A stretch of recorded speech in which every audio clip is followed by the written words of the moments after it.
Hello everyone, a very warm day to you. I hope your day is going great. It's that time of the show, Citizens Dialogue on First Next News Port Harcourt. So we discuss trending and interesting political topics. Joining me said to have this conversation today is Kingsley Jallo. Sit back, relax, and enjoy all we have for you on this beautiful segment. I remain your humble host, Becky Osara. Welcome back to the show, Citizens Dialogue on First Next News Port Harcourt. Thanks for staying with us. How are you doing, Jallo? Fine, thank you, It's Becky. a pleasure having you on set so all the much. time. Thank Today I've been commending you. You really look amazing. How are you doing? I'm doing great. It's my pleasure all the time. Yeah, Let's just head to the story for today. Stop insulting Ndigbo. Rigging plan won't work. ADC chieftain wants Kalu. And ADC chieftain Comrade Aldo Force Ude has warned Senator Ojizo Kalu to stop making derogatory remarks about Ndigbo, insisting that any alleged plan to manipulate the 2027 election will fail and could deepen political tensions in the Southeast. Now, why is this warning, coming now with 2027 elections still, few months far away from today? Yeah, well, a few months far away, but we could say it's still pretty close by. You understand? Yeah, because of the tensions we're seeing, the early rise. Exactly. Okay. Now, in this regards of the ADC chieftain, talking to this legislator, the speaker, he's letting him know that, look, you don't push people beyond their what they intend not to do. Now you could recall the speaker, the deputy speaker rather, has been going all over the southeast, most especially in Abia State, we were having in River State by the FCT minister. And the election going to is just how many minutes, campaign. How many months still far away Exactly, from trying now, to talk people into beyond their own decision by electing the rightful person. It's not a bad thing. Yes, you are doing rally, but there are those who have their own choice, their own point of view, rather than you trying to overemphasize on their opinion that you must elect this person. So I think that is what the ADC chieftain is trying to let him know, and perhaps he's letting him know that the Southeast, particularly, shouldn't be stormed upon. You understand, politically, because of your willpower, because of your manpower as a vice speaker thereabout. Now, the case of Kalu, in this regards, I think there are other things he should be addressing as a. You just went into the second question I wanted to ask you. Exactly. If this warning directly is at Senator Kalu personally or a wider political establishment. Yes. There are, just like I said, there are also other things he could relate, based on his own ambition. He could relate the issue to, most especially related to the federal government.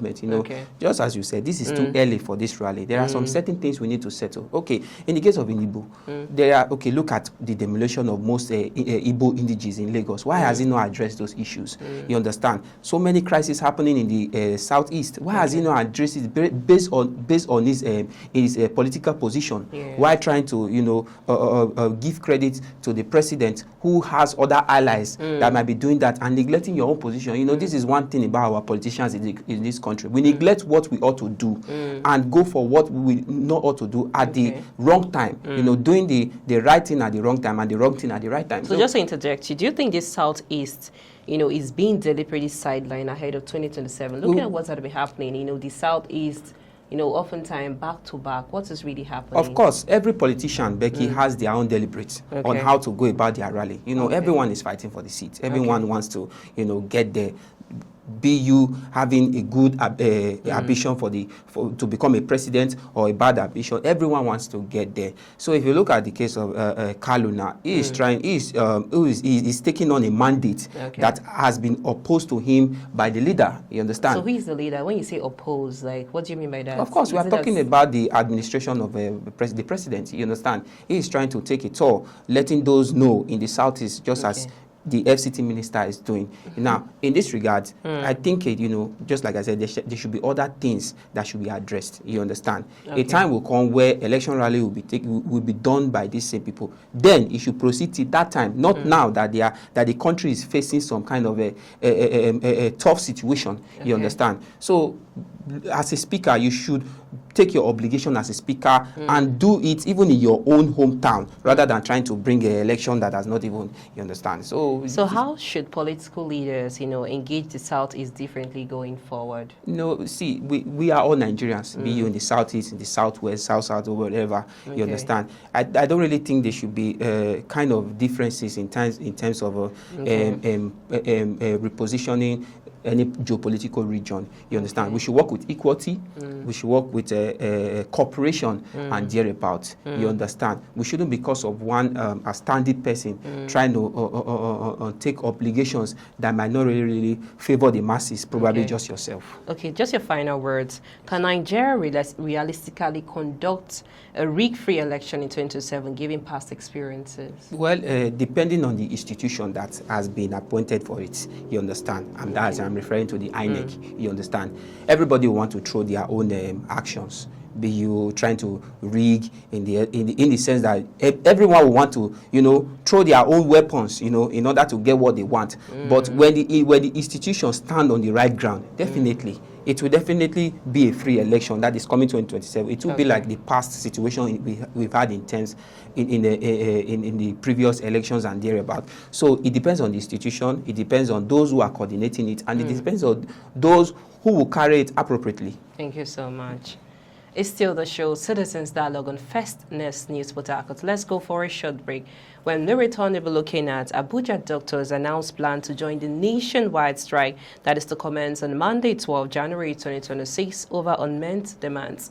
I am your humble host, Becky Usoro. Stay here on set with me. It's King Sojalo. Please stay with us.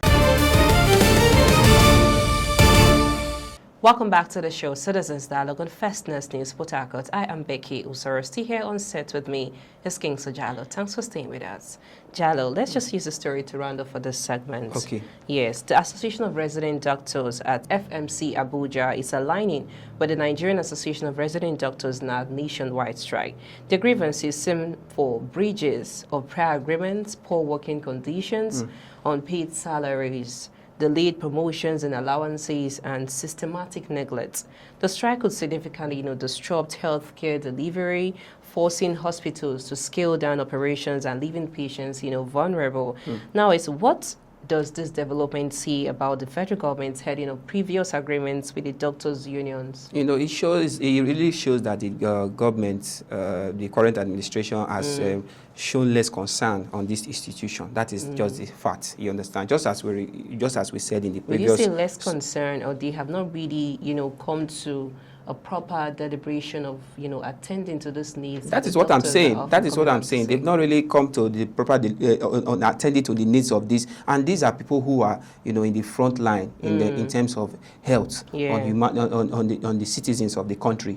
You understand? Just as we discussed in the previous story concerning, the vice speaker. You understand? They really take their mind into something that is that ought to occur probably next year. I'm talking about the election, rather than focusing on the present challenges. Now, this is a health institution. This is a health sector that the federal government ought to, take immediate action on their demands and thereabouts. When they are, busy, having a political dispute there and there, and neglecting what is on ground. You understand? What are the demands of these people?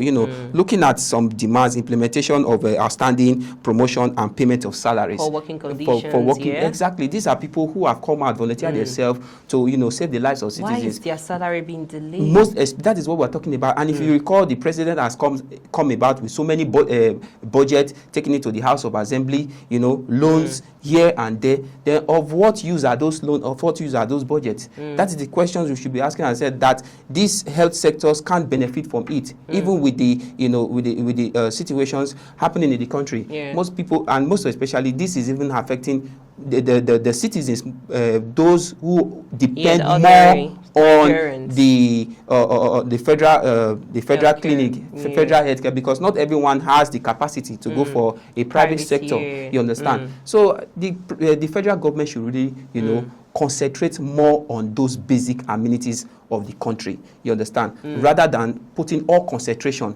into a budget that is meant for next year. Come on, so that it will not affect the well-being of the people.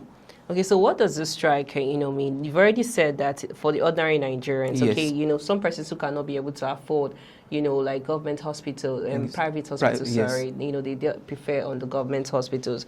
Now, could delayed health care reforms and worker dissatisfaction become a political issue ahead of 2027 elections?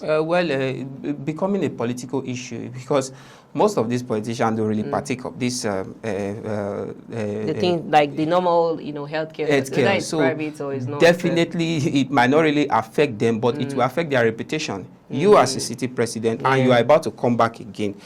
Now, when people look at your record on how you have taken this healthcare serious, how do you intend them, to come to your stand in terms of election and thereabout? That is what the president should be talking about, or the federal government should, think about. Now, this healthcare center, if the issues that follows it is not addressed, definitely it will tell on them, because your administration, even going for the next election, it will definitely tell on you that look, the people who will truthfully come out to say, look, this person who has been in charge has not really deliberated on this institution, where then there's no need for it. Thank you so much. Thank you, Jalo. Thank you, It's a Becky. pleasure having you on set. Yes, Thanks, everyone. That's our show for today. Citizens Dialogue on First News Port Harcourt. I am Becky Osoro. Many thanks for watching. Bye for now.